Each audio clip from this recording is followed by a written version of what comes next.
Halo adik-adik sekalian, para pelajar SMA dimanapun kalian berada.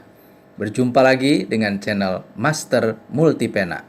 Pada video kali ini saya akan menjelaskan tentang materi yang sangat penting, yaitu energi kinetik. Materi ini masuk dalam bab usaha dan energi. Yuk kita mulai satu demi satu. Sebelum masuk kepada pembahasan inti tentang energi kinetik, ada baiknya adik-adik sekalian mengetahui bentuk-bentuk energi yang ada di dunia. Yang pertama, energi mekanik. Yang kedua, ada energi kalori atau energi panas. Yang ketiga, ada energi kimia, energi yang tersimpan di dalam baterai atau aki. Yang keempat, ada energi elektromagnetik. Dan yang kelima, energi nuklir. Mungkin di antara adik-adik sekalian masih ada yang bertanya, dari mana sebenarnya sumber energi itu kita dapatkan? Sebagai contoh, kita mendapatkan energi dari makanan yang kita konsumsi sehari-hari.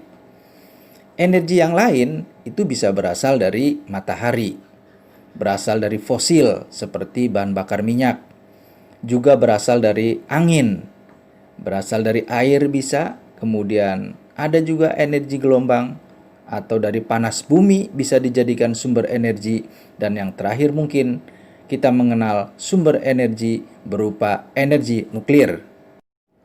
Adik-adik sekalian, energi kinetik atau EK itu mempunyai pengertian kurang lebih adalah energi yang dimiliki atau dipunyai oleh suatu benda karena benda tersebut bergerak, atau karena benda itu mempunyai kecepatan atau mempunyai laju. Kalau kita lihat ada mobil di dalam garasi yang tidak bergerak, maka mobil tersebut tidak mempunyai energi kinetik. Tapi sebaliknya, apabila mobil tersebut kemudian melaju, misalkan di jalan tol dengan kecepatan tertentu, misalnya 90 km per jam, maka mobil itu mempunyai energi kinetik. Jadi yang harus diingat oleh adik-adik sekalian adalah sebuah benda mempunyai energi kinetik jika benda itu bergerak atau melaju. Berikutnya adalah rumus energi kinetik. Persamaan energi kinetik adalah EK sama dengan setengah mv kuadrat. Sekali lagi, EK sama dengan setengah mv kuadrat. EK itu adalah energi kinetik. M massa suatu benda. V adalah kelajuan benda atau kecepatan benda. Dari rumus energi kinetik, adik-adik juga jangan lupa harus menyiapkan dua rumus turunan berikutnya. Karena kadang-kadang guru kita akan memberi soal bukan pertanyaan tentang energi kinetik, tapi tentang massanya berapa, kemudian kecepatannya berapa. Jadi dari rumus utama energi kinetik, EK sama dengan setengah mv kuadrat, kita akan mendapatkan rumus turunan yang pertama yaitu massa dan rumus turunan yang kedua yaitu kecepatan.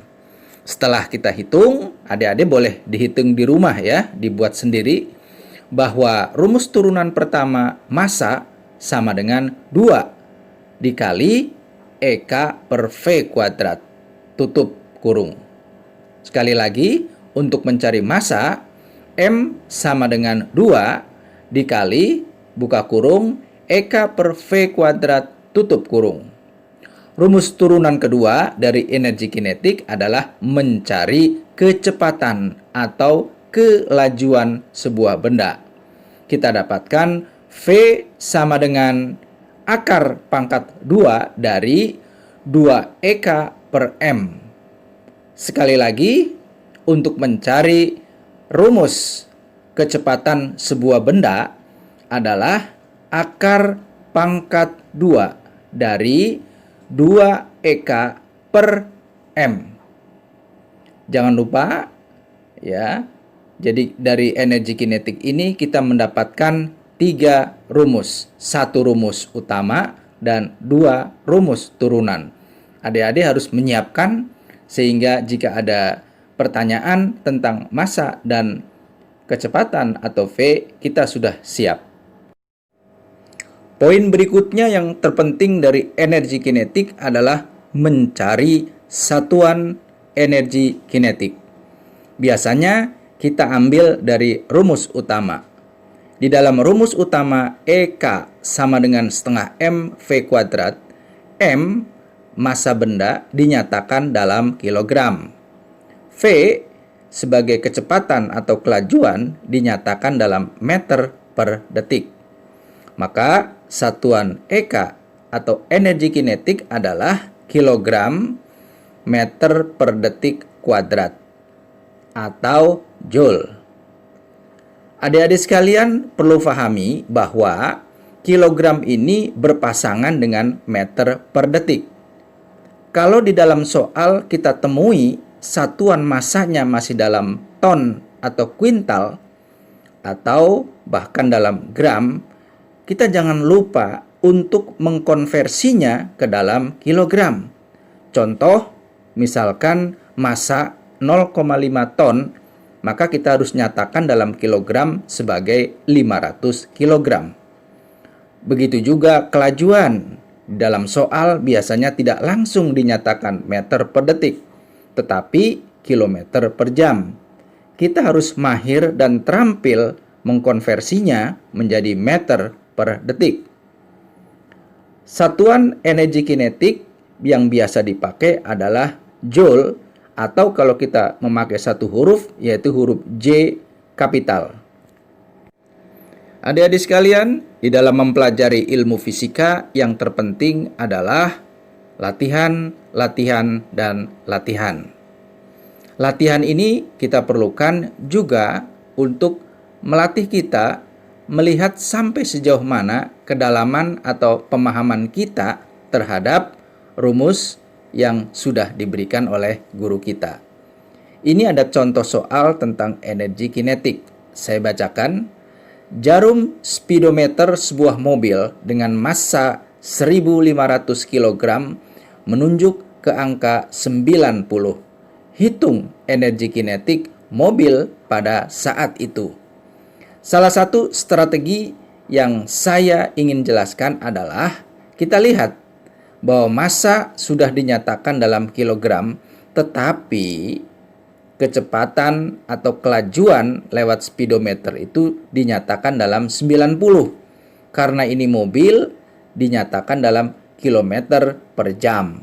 Kita harus melakukan konversi satuan kecepatan ini menjadi meter per detik. Penyelesaian dari contoh soal tersebut adalah begini adik-adik sekalian. Massa mobil dinyatakan dalam M adalah 1.500 kg. Satuannya sudah sesuai, berarti aman. 2. Laju mobil atau kecepatan mobil dinyatakan dalam V sama dengan 90 km per jam. Ini belum aman karena kita harus konversi, kita harus rubah kilometer per jam menjadi meter per detik.